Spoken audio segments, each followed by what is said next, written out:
What's happening, everyone? Nicky Hawkins, West Ham Fan TV. Welcome back to another edition of West Ham Fan TV's post-match Pint, the only West Ham United post-match show on the internet. I just forgot the intro then, boys. I'm so sorry. We've just come back from the London Stadium. Virtually, it was West Ham 3, Arsenal 3. Scott, go for the starting lineup, please. Fabianski in goal, Kufal right back, Creswell left, Dawson and Diop in the centre, Rice and Stochek. Then the attacking four of Antonio up top, supported by Benrahma, Lingard and Bowen. Listen, strong. We said it on Friday Night Pint. That's the team we wanted to see. Mm-hmm. You know, if we go out and lose that game 3 or 4-0, you can hold your hands up and say, look, that's the best team. We've put our best team out. And it was the right choice. There's nothing I can change about that starting lineup, to be fair. No. To be honest, mate, it was fully justified because we absolutely fucking battered them in the first half an hour. Absolutely killed them. Absolutely annihilated them. They wasn't in the game. They didn't get a foot on the ball. We kept them going and going and going. And it was inevitable. And listen, before we start talking about the inevitable, downfall, what a goal that was by Jay Lings.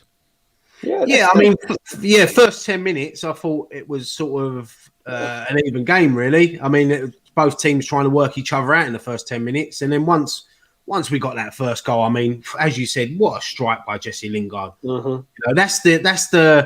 That's what he adds to our team. He can do things like that. And he's confidence at the moment. He's just got back in the England squad. That's his 5th goal for us now. What a finish. Straight into the top corner. Great goal, great finish. And that's the thing. That's what we said before that he brings to our side. He's that cool, calm composure. That's experience. That's experience playing at the top level, and playing in top competitions, and being in a side that's pushing for trophies. He brings that level of experience, that calmness. How many other players would have thrashed at that? Would have tried panicked, hit it, miskicked it. I don't think we've got another player who can strike the ball like that, Scott. I really don't. No, exactly, mate. That's the thing, because I think our other players would have overthought that and smashed it in at Rose Ed. Mm. Like you said, the start was superb. What we've been crying out for. If we had started like that against United, things may have been different in that game. Look, we're going to be talking about the whole game. But let's just we start with the positives. I've got to say, the start and the performance. We'll talk about the set, because within a couple of minutes, we found ourselves 2-0 up, and there was a lot of complaining from Arsenal after the second one. Free kick was taken quickly. I've got to say, Bowen, not a great striker. The goalkeeper's let it through his legs, and we found ourselves 2-0 up. And I can't say it weren't deserved. Listen, you hear these things in football at times. Was it too early? Just before we answer that, I mean, going back to the free kick, it's great thinking from Lingard, but I can sort of see why Arsenal fans were a bit upset with that, because the ball, the referee wasn't even looking. He didn't blow his whistle or nothing like that, and he's just sort of played on. He didn't even look at Lingard. So I can see why Arsenal fans might have been a bit upset with that, because if that had been us, I probably would have been a bit pissed off. But look, it's great thinking from Lingard, and as you said, it wasn't a great strike from Bowen, but if you get it on target, it's got a chance of going in, and their goalkeeper at the moment is not in the greatest of form. So, we find ourselves 2-0 up, and, with Bowen, just before that, if you think about, 5-10 minutes before that, he had a penalty shout where he went through one-on-one. This is one thing that Bowen's got to get out of his game, and this is what cost us a goal during this game. He throws himself to the floor too easy looking for free kicks. Yeah. And he does that a lot. And I've noticed that about Bowen. And the referee was right not to give that free kick, building up to Arsenal's second or third goal. I think it was the second goal. He done that, and he went down for that penalty. Because he couldn't get his strike on goal, he's gone down. And that's one thing he's got to get out of his game.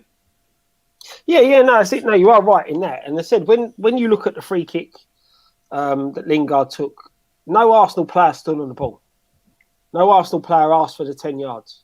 right? So the referees allowed us to take a quick free kick, and the Arsenal players weren't switched on. That's all it is. There was nothing wrong with taking the free kick quickly, especially out there. You're not setting up a wall. You're not, anything like that.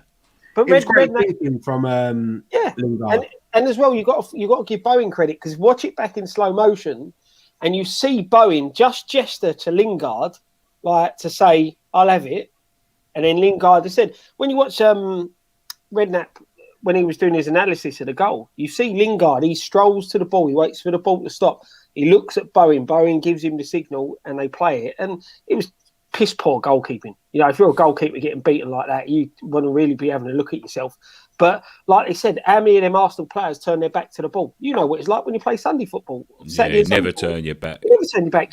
How many times, especially as a manager, when you're telling your team, when you give away a free kick like that, someone stand on the ball. Just stand in front of the ball, delay it so you can set up. Yeah, it was naivety, wasn't it? Yeah. It was naivety that cost them that goal. Yeah. And it said fully at the end of the day, the way we started we fully deserved that second goal and the third. That first half hour by us is what we've been screaming out for in these bigger games against the so-called Big Six. We were screaming out for it against United, against Liverpool, and we went ultra defensive. Today we went for it. But it sort of slightly went wrong. I don't know. I don't think it did go. Look, we pounded them. We pounded them for them first 30 minutes. We pounded them, got that goal, scored the second one. Then we just kept on and on. And this is what I said against Arsenal. You pressure them high up the pitch. You don't give them a chance to play. You keep it nice and tight in midfield. They like playing football. That's the thing about Arsenal. They've always liked playing football, and they can play it at times. But you pressure them high up the pitch. They're like clowns at times. They're defenders. My goodness, we ended up 3-0 up. They just couldn't handle Antonio. They couldn't handle the balls into the box. But as soon as we went 3-0 up, and it was a good goal, by the way. It was Souček's goal. Mm-hmm. Yeah, got a bit lucky there, didn't we? I thought it was but the whole demeanour changed. The whole demeanour of the side changed, and I'm still scratching my head to think like, what? How the fuck has that happened? Well, the thing is, we allowed them too much space out on the wings, especially Chambers down the right. He kept overlapping Creswell. He kept getting good balls into the box. Arsenal just seemed to take control of the game, and they got that goal back just before half time. I think it went down as a Souček own goal, but it was going well wide. Yeah, it was a great touch and a great strike from Lacazette. It's just it's gone in. But we're still going 3-1 up. But when we come out in that second half, it was just a totally different team. It's that old saying, isn't it? A game of two halves. We just allowed Arsenal so much time on the ball. And I think if you look at the stats after the game, possession-wise, I think we only had about 30% of that game. And that's worrying, because a team like Arsenal were there for the takings day, and it showed in the first 30 minutes. We should have built on that. Don't get me wrong. We had other chances to kill the game off. I mean, there was a chance where we could have gone 4-1 up, and that would have killed the game off. But credit to Arsenal, their heads didn't drop. They could have crumbled, but they didn't. And they kept playing football. They kept getting their right players on the ball, like Partey in midfield. Aubameyang weren't really doing too much, but he still influenced out on the right. What? Sorry, Scott, go on. No, I was just going to say, it was like, it was once that third goal went in, you saw with the celebration, they were a bit unsure who scored it. They thought it was going to be ruled offside. And it was sort of like, job done. We ain't got, and we just stopped doing everything we were doing right in that first half hour. Like I said, when you look at the possession stats for that first half hour, we were dominating. We were totally on top. And that was coming from pressing and Maya. We scored a third, and you think, right, let's go for this. Let's go and get another, because they're going to be so nervous about playing that ball around. You keep putting them under pressure at the back, they would have crumbled. I think it was their goal. Arsenal's goal for them was crucial in this game, because if we went in 3-0 up, I think we'd have won that game today. Yeah. That goal just before half time give them confidence. It changed Arteta's team talk as well, and they knew that they was going to come out, and David Moyes would have known that they was going to have a lot of that ball in the second half, and they was going to move it around the pitch, but we just couldn't seem to get hold of the ball. And every time we did, we seemed to give it away or hoof it up or panic. We was panic football. the whole mentality of the side changed when we scored that third goal. It went from let's try and see out to half time, and there was still 15 minutes of the half to go. It was a bit, if we had scored that third 5 minutes of the half to go, then Then sit back, you sit pull back. the pressure, try and see out half time. But to do that with 15 minutes left of the first half, when you're going for the jugular and you've got them on the ropes, was just madness. That's the thing in any other sport, and you'll see other teams. You'll see the likes of Arsenal in the past, United in the past. Get that third goal. What's the first thing they're doing? They're hunting for the fourth. Want the ball, get the ball back, make them pay, make them get in their heads. Yeah, the killer mentality. Yeah, I think that's a little bit thing that's lacking, and I don't think that's just. I think that comes a little bit from the manager, and I'm not. And I don't mean to have a go because I've got some positives to talk about. Funnily enough, because I'm in quite a positive mood, even though we've just thrown away a 3-0 lead. But we'll talk about that in a second. But that's the one thing we've lacked is that killer instinct, and I'll be honest. I think that comes down to, unfortunately, the lack of the squad depth. Not having a centre forward, not having players to come on to pick up the pieces of the game. When you look at that bench and we've got 2 goalkeepers sitting on the bench, when we should have attacking players or another striker to bring on, because Antonio for me today, I don't think he was that great, if I'm honest. And there's probably people going to say, "No, you're talking absolute shit," but I didn't think he was that great. And that listen, I know it come across the goal quite quick at him, but he's got to be finishing that. He's got to be finishing that one at the back post, But, look, it was unlucky for Dawson again. Another own goal, 2 in a row. I'll be honest, Roy. I think he was a bit shambolic today, Dawson. He was at 6s and 7s. I'll be honest, mate. I think Diop looked all over the place. Dawson wasn't his greatest games. I think Creswell, going forward, he was all right. Got a few good balls in the box today, but defensively, he was sort of like back to Creswell from about 10 fucking games ago. Yeah, no, I agree. He was back to the Creswell of the last couple of seasons ago. I didn't even think Soufal was brilliant, to be honest with you. But listen, it is what it is at the end of the day. You can't expect it to be. But when you've been in that position, when you've been 3-0 up and all of that, just keep on doing what you're doing. Exactly. Just keep on doing what you're doing. You don't have to change anything. You don't have to, we look at our defensive performance today, and you're going to think, oh, fucking hell, that was shocking. We didn't even have to defend. We defend from the front, but it is, that is exactly it, and that's exactly what we stopped doing. We stopped pressing. And we stopped defending from the front. And look, you see a bit say about Creswell. Creswell's defending was poor. He was getting overloaded. And this is where, starting 11 wise, bang on. But I'm going to criticise Moyes a bit for the way we come out the second half. And he didn't deal with the fact that they were overloading down the right-hand side. Chambers was a completely different player, and he ain't even a right-back.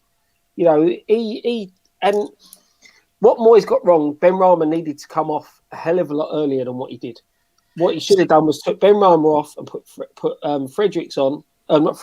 Johnson on, and quelled that threat down that side, because they had nothing on the other side. Everything was from their right-hand side, our left. I'll be honest with you, I'll be honest with you, mate. I think him taking Ben Rama off was the wrong choice. I think Ben Rama was starting to create things when he actually did take him off. And you see how frustrated he was to come off. I think the Bowen substitution was too early as well, bringing Mark Noble on that early. I can understand why you bring Mark Noble on, but if there's 5 minutes to go and you're 3-1 up, yeah. But see, this is the thing. I wouldn't have took Bowen off for Noble. It would have been. I would have taken Ben Rama off and brought on another left-sided player to shore up that, like we did with Grealish against Villa, where we had Fredericks and Kufal down that right-hand side. You've got to look at it, though, Scott. Like, when you look at the whole thing, like, it wasn't working. Like, but Bowen was giving the ball. Like, if you look at the beginning of that second half, Bowen just kept on giving the ball away.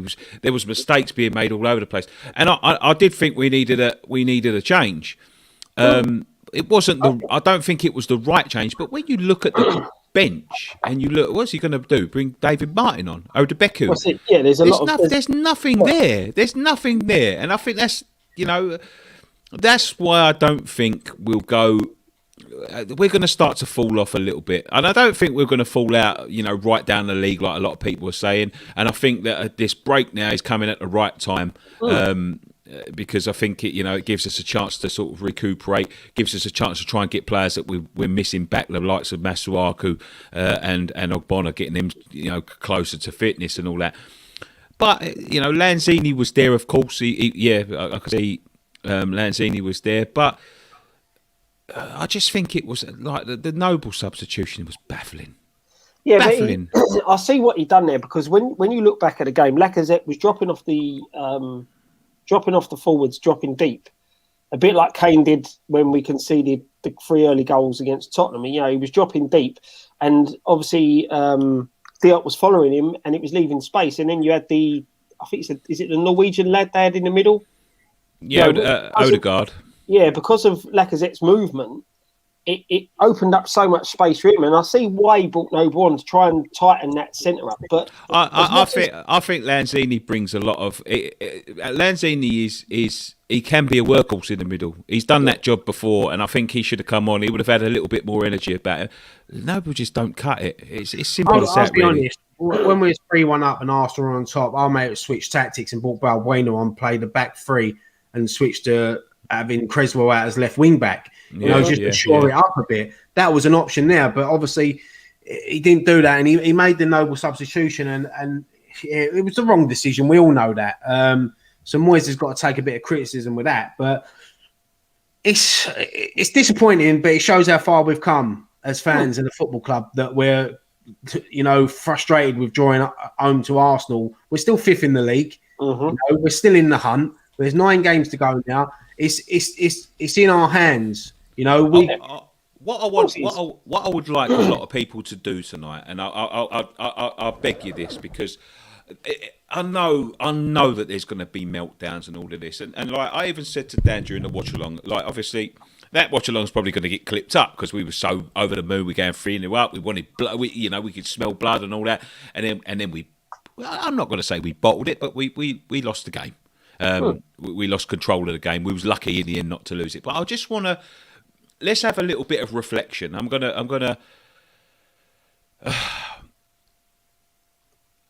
A year ago, me, Ryan, and a lot of the boys that we normally go to, we went to our final game that we went to as fans, and that was against Arsenal. We battered them that game, and we lost 1-0. If you'd have told, to be honest, it was a massive dent because we'd started to play well in our bid for Premier League survival. You think you're starting to look at the games then, and you think, oh God, who are we going to beat now, and all this. Now go back to March 10th or whenever it was, March 11th or whenever it was that game, and go back and tell yourself then, in a year's time, we're going to be 3-0 up, and they're going to come back and draw 3-3 at the London Stadium. And that'll stop you from going 4th in the Premier League, or that'll dent your Champions League hopes. What would you have said? And that's what you've got, and that's what you've got to remember. But I've been saying exactly that for the last few weeks. I know we get upset when we lose into United, and we should give it more of a go. And as you said, like we give it a go today, and we're 3-0 up at home to Arsenal. We threw it away. That's football. Yeah. It happens. But then when you look at it, when you take the season as a whole, at the moment we're sitting 5th in the Premier League. There's still an outside chance. You don't know what's going to happen in these last 9 games. We get a little bit of a run. But even if we don't, even if we fall down and finish 7th, 6th, 7th, even 8th, I said on Friday Night Pint, I'll be disappointed if we finish 8th in the position we're in now. But when you look at it as a season as a whole, bearing in mind we haven't had an out-and-out striker all season. Finn squad. He's had to work with a Finn squad, but it's been a decent season. Even if the season ended now, we'd all take it. We'd all take 5th place. We'd have all took 5th place. You go back and look at that after that Newcastle game. We was all sitting there thinking, we're in for another season. We're going to be down the bottom. Yeah, we haven't looked like that all season. All right, we've thrown a few games away ourselves, but we've also come back in games, and we've never been out of we haven't been out of the top 10, I think, since after the 5th or 6th game of the season, something like that. So it's been a good season, but it's something to work on for Moyes next season. We know we need to bring players in. 100% need to bring more players in. We need an out-and-out striker. Yep, and that's what we need. You know, I'm not going to criticise Antonio for the miss. Now, normally I'm one of the first to say he was stretching. He was unlucky. You know, we've seen time and time again where players get in that situation, they just don't get enough on it. You know, he was at full stretch. He got as much on as it could. You know, I don't think a better quality striker would have finished that. To be honest, he's got to come off the bottom of his studs, mate. There's no way you can control that. It's full stretch, yeah. It's Gaza 96, isn't it? That's what it was like. Yeah. But and that's the thing. You can't criticise. He was in the position. He just couldn't get there. I'm not criticising him for that miss. I'm criticising him for other things during the game, where there's times where he could have played someone through, but he wants to take a shot, and I think sometimes that is a frustrating thing with Antonio. But look, I'm an Antonio fan. I like him. He works hard, you know. But sometimes these players don't always have the greatest games, as Nicky said. Souček, I think, wasn't that much in the game today. You know, I know he scored at both ends, but you look at him in the middle. I think Declan Rice today had a good game. Look at that run that he made. You know, but then even that, when you look at that run that he made, if Antonio would have dropped off a bit more, Declan Rice would have played mid. But he run towards Declan Rice. I don't know why he done that. That's again the fact that he's not an out and out striker. You know, he doesn't make the movement of a striker. That you look at a striker and the movement strikers. You know what he would have done as a striker there? You just wait. You will let everyone go towards the ball, and you just drift off to the edge of the box and wait for that cutback. Yeah, I know. I saw it. He started running from Declan Rice. I think, where's he going? But look, we had that chance as well where Ben Rama sort of lashed at it, and then it fell to Jesse Lingard, and we just couldn't get it in the back of the net. There was opportunities for us today to go 4-up, but look, it's football. We've seen it ourselves this season when we was 3-0 down to Tottenham.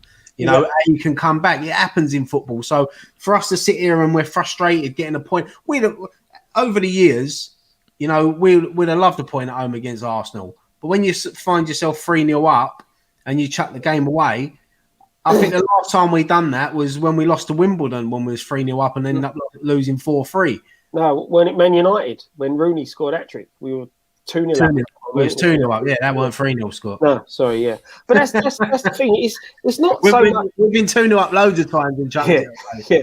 If it had been a game where it went 1-0, 2-0, 2-1, 2-2, 3-2, and 3-3, you know, you'd take it. But the fact that we were 3-0 up, that's what the killer is. You know, that's the kick in the teeth. The fact we got ourselves in that position to be 3 goals to the good against a side. Over the past 3 games, we've absolutely battered them and ended up on the losing side. You know, it feels like a loss because of how it went.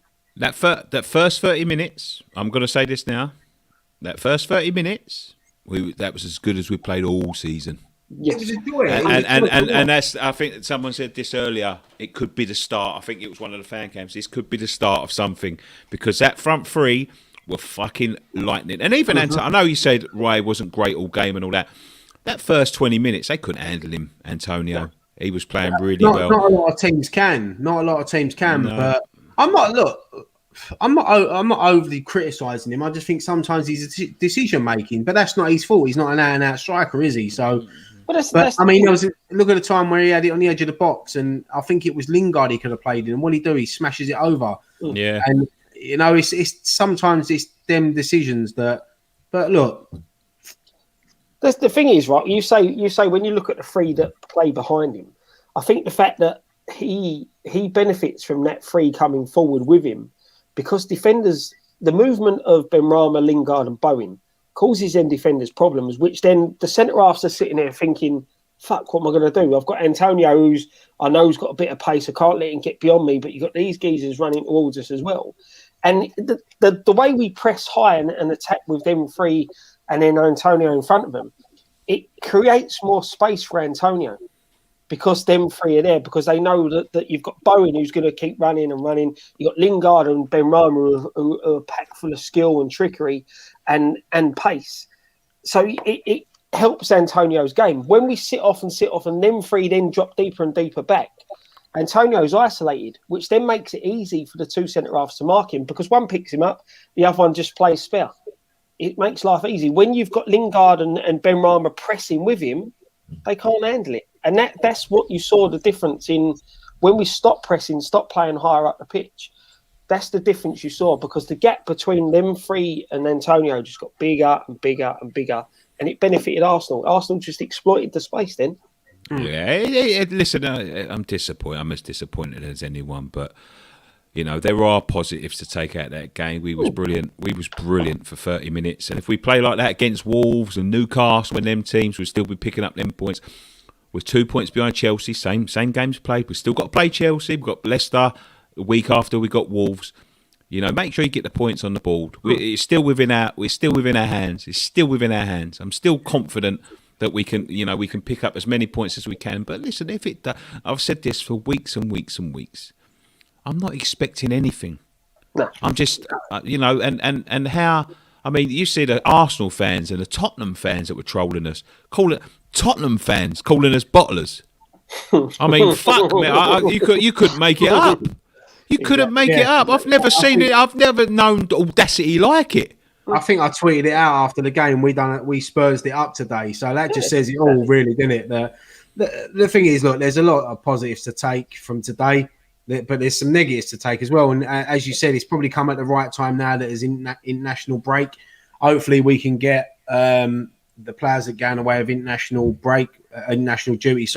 That we can get them back fully fit. Ogbonna, Fornals, Masuaku, Yarmolenko. You know, if we can go into these last 9 games with a stronger bench and better options to bring on, then look, it's ours. It's in our hands, really. And if we I'll be honest, Roy. I think one of the keys to it is getting Ogbonna back. Yeah, Ogbonna. Do you know what, though? I'll be honest. I know he's probably been our player of the season, but I don't think we've missed him as much as I thought we would have. I think Dawson and Diop have been decent apart from today. But yeah, Ogbonna back would be massive. Masuaku would be back. You know, he'd be massive. Just on the left.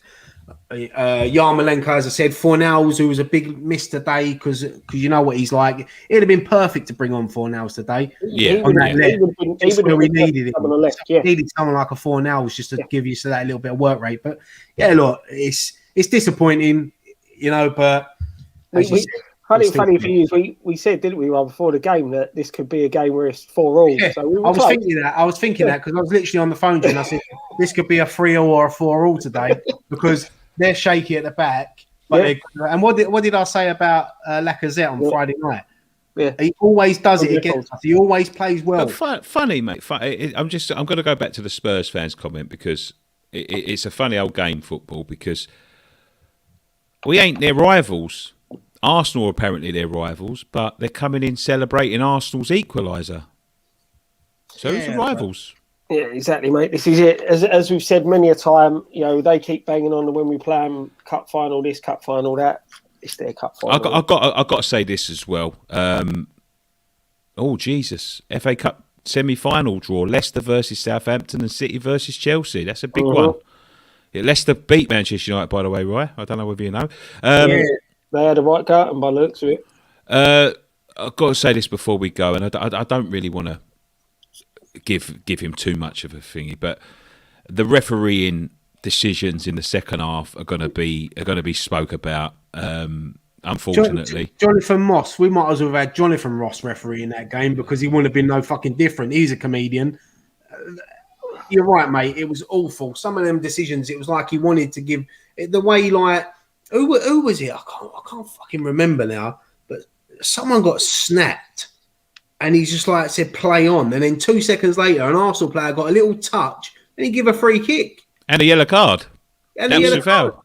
He got very biased towards Arsenal. Do you think the free kick may have changed his mind a little bit because he was doing a right up to the free kick, and he let us take the free kick. Yep. He let us take the free kick, and then they was moaning and whinging and pissing and moaning at him. And you see him pissing and moaning at him at half time. Do you think that could have influenced his second half? Was he the referee that done the West Brom game the other week where he blew to give the free kick and they took it quick and then he blew again? Was he the same? I don't think that was I can't remember, but it wasn't a great. And I'm not just saying it because we threw that game away, because as you said, I think he was having a good game. Yeah, I think what it was, right? I think when you look at when Soufal went down and grabbed the ball, yeah, he booked him, didn't he? Now, for me, that was a foul on Soufal, right? And I think Bowen goes down and grabs the ball. I think if Bowen doesn't grab the ball, he gives that as a free kick to us. But I think because Soufal's done it, then Bowen's done it, I think he's got the arse that the players keep grabbing the ball, trying to tell him when it's a free kick. And that's why he gave it the other way. Because it was a free kick all day long. You know, and I'm on about the Soufal one, not the Bowen one. I think Bowen fell over and went to the ground too easy. The Soufal one was a free kick to us all day long. You know, he's been knocked over from behind. So what the ref awarded the opposite way and then booked Soufal, I don't know. But the Bowen one weren't a free kick, but it's the fact that he grabbed the ball, and I think that's what has done it. And you see, I think with the one where he blew up for the head injury, you know, where I think Souček's gone up with one of the players and caught him in the face slightly. But as modern day players do, they roll around as if someone did. He fuck. He touched him. He put his hand out like that. Yeah, exactly. But that's what I'm saying. He catches him, but the geezer's looks like he's been knocked down by Tyson Fury. As I said, it's pathetic. But as I said earlier, and then lets it carry on, and then pulls it back when we're through on goal. As I said earlier in the show, I think Bowen's got to get that out of his game. He goes down too easy. He looks for it straight away. He looks for that little touch, and he tries to con the referee, and that's what's really cost us today in certain, because if he don't do that in the middle of the field, they don't get that free kick, take it quick, and then they score from it. So it's as we said, you know, we keep repeating ourselves, but it's good to be sort of disappointed. 7 points from 4 games. That's how we've got to look at it. 7 points from 4 games. We played Spurs, United, Leeds, and Arsenal. Yeah, exactly. Then, again, we're getting into the territory now where people are going, you're not going to pick up any points. You're not going to pick up any points. And we've picked up 7. As I say, exactly. we got Leicester, who we've beaten already. And then we've got we've got Wolves first, who we've beaten. Then Leicester, who we've beaten. In that same order, I think, and then you get into the nub of it. You got Newcastle, and then Chelsea. And don't forget we've got Southampton to play at home last game of the season. Yeah, we've still got Everton to play. Burnley away, Everton at home. And it's still going to be an exciting. And it's nice to be involved in the right end of the table, going for something instead of sitting there thinking where we're going to get our points from to stay up. The thing is, when you look at it, if we can get to that Chelsea game and still be in the mix, because then after Chelsea's when we play, I think West Brom. Chelsea have got tough running, mate. Chelsea have got people talking about Europe. Chelsea are like. Let me just read out some of Chelsea's fixtures, right? Even if we don't beat Chelsea, let me just read you some of Chelsea's fixtures. They've got some. Don't forget, they've got 2 big Champions League games. Yeah, that's what I mean. They've got the FA Cup semi-final as well. Let me just skip you some of these matches up. I wish they kept Lampard. Lampard in. Yeah, they've got coming up to after us. They've got Man City, Arsenal, Leicester, Villa. All the last 4 games of the season. They've got Fulham, who are playing well. They've got us. They've got an FA Cup semi-final against Manchester City. They've got Brighton, who are starting to pick up some form. They've got Crystal Palace away. You know, these are games they're not easy games. Yeah, I think you're fine though. Chelsea are sort of the informed team at the moment, aren't they? They're on a good run at the moment, and it's come at the right end of the season for them. But look, we just need to worry about ourselves. We just need to worry about what we do. As long as we keep picking up points and winning games. Look, we're not going to probably win all 9. You know, we are going to drop points in games, but it is what it is. You know, it's what happens in football. Yeah, exactly. And I've got to say this as well. I know there's a lot of Arsenal fans, you know, take the mick a little bit and all of that sort of thing. But listen, I don't think we've given Arsenal enough credit. I think they're a very good side.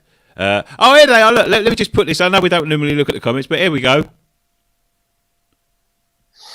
Yeah, we done a Spursy. We done a Tottenham. But look, it's all football banter, you know what I mean? When Spurs do it, we'll take the piss when other teams do it. When it happens to us, we sit there and we take it. We have threw that away. I wouldn't say we bottled it, but we didn't do it with 3-0 up with 8 minutes to go.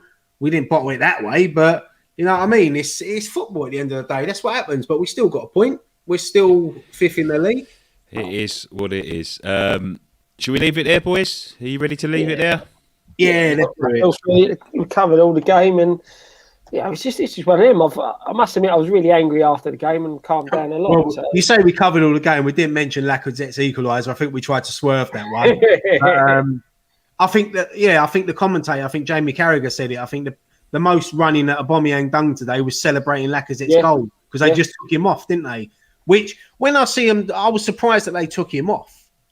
I was very surprised they took him off, especially when you're chasing the game, needing a goal. But I'll be honest, mate, I wish they kept him on because he was. Yeah, so do I. And that's saying something. But yeah, I thought when you look at the game overall, I thought Chambers, was their best player. Rightly so, I think he got man of the match. Yeah, I think he had a great game. The Norwegian lad as well, he was really good for them. I thought for us, realistically, who stood out today? Rice. No one else really. Rice and Lingard probably for us were the best two. I think Ben Rama done well. He just needs a goal. He just needs a goal. I think with Ben Rama was getting. He was gutted to come off because, as I said, just before he took him off, he made a couple of opportunities, and I think he was just getting into that stride where if we was going to get a goal or another opportunity from anywhere, it was going to come through him. But yeah, look, let's just when you watch Match of the Day tonight, just turn it off after 3-0 and you can go to bed happy. That's it, mate. That's it. As I said, as much as I say Ben Rama should be one coming off, I think we needed to strengthen the left-hand side a bit more defensively to help Creswell out a bit. But whether it's Ben Rama coming off or someone else just to switch it up a bit. Like you said, when Ben Rama moved over to that other side, he looked a bit more threatening. Oh, I thought he played well. He did. I see people people like this. Look, who are you watching Ben Rama play well? That's my fucking opinion, mate. If you don't think he played well, good luck to you. I thought he played all right. Listen, we'll leave it there. I think he agrees with you. He was saying that I'm wrong. Yeah, but, he was agreeing with you there, Nick. Now say sorry. Well, whatever. Nick, you won't get apologies off of Nicky Hawkins. No, I don't think he was. I think he's having a go at me. But anyway, thank you very much for watching this edition of West Ham Fan TV's post-match. But I've got to say a big one. I don't know whether anyone's ever gone back and watched the interviews back a few years back now when we first started against Arsenal, but we got a good friend of ours who we see at most away games, Romford, and he's going through a bit of a tough time at the minute, and he's not very well. So we just want to say we're all thinking about you, mate. We do miss you. We see you every away game without fail, and just a shout out to Big Chaz. Get well soon, mate, and hopefully when we're allowed back, we can go back and see you. Anything else left to say, boys? Nah. 5th in the league. Come on, your irons. Come on, your irons, yeah. If you want to support us on Patreon, the link's in the description down below. You can also buy our merchandise. I'm modelling something here. Ryan's modelling something now. Scott's wearing Golden Sullivan shit. But you can go and support us with all of that, lads. Thank you very much. Go and check out all the fan cams that we've just done, the watch along, if you wish to do that. There's video just gone up for the patrons if you're there. We'll be back in the morning with the morning after the game after that. Other than that, we'll look forward to our 2-week international break. We'll get a couple of more videos done during the week. I'll be back this week with midweek musings. We'll ask some questions, get you involved. Other than that, if you're new around here, subscribe. We're trying to get to that 60k, that magic 60k. No, I think I've spoke. Give the video a like. Give the video a thumbs up. Like it, share it, and all that. Turn on the notifications. Give it a thumbs down. Give it a thumbs up as well. And we'll leave it at there. One thing left to say, boys. Come on, you irons. Come on, you irons.